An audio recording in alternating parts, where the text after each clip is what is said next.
Simon & Schuster Audio presents Censorship, The Threat to Silence Talk Radio by Brian Jennings, with an introduction read by the author.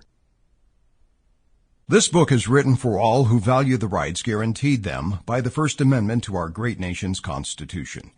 It is for those of you who value freedom of speech and open expression of ideas. This book is for those who want to be able to choose what they hear on the radio. Throughout this book, you will read the terms conservative and liberal. I thought it important to share with you my viewpoint on the differences. Some of you won't agree with my definitions, and others may be offended by certain characterizations, although that's not my intent.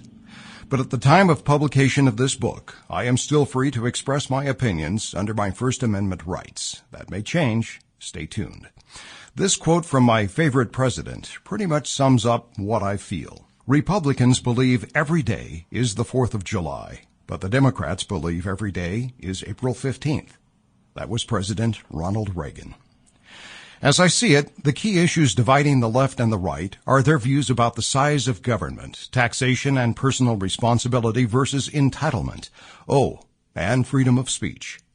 Conservatives feel that government should impose itself only into areas where we cannot easily provide for ourselves, such as police and fire departments, highway construction, and, importantly, national defense. Liberals would like to have government provide for almost everything up to and including free health care.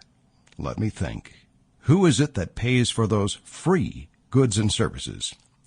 Conservatives favor keeping more of their hard-earned money to put it to work in a free market economy. Liberals favor income redistribution through heavy taxation of our nation's producers. We die-hard conservatives call this socialism. After a time when each has donated to the pot according to his ability, and each has taken from the pot according to his needs, when the balance is finally shifted to the point where the takers are getting more out of the pot than the producers are able to put in, the system collapses. Look at what happened in Russia. The example I will use for personal responsibility versus entitlement has to do with what has happened over the past few decades in youth sports programs.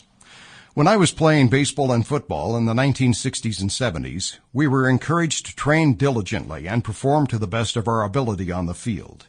When the game was over, there was a winning team and a losing team. The winner took home the trophy. In today's youth sports programs, every team member must have equal playing time regardless of his or her ability, and both the winning and the losing teams get trophies. After all, we don't want to hurt anyone's feelings. It's gotten so far out of hand that recently... Sample complete. Ready to continue?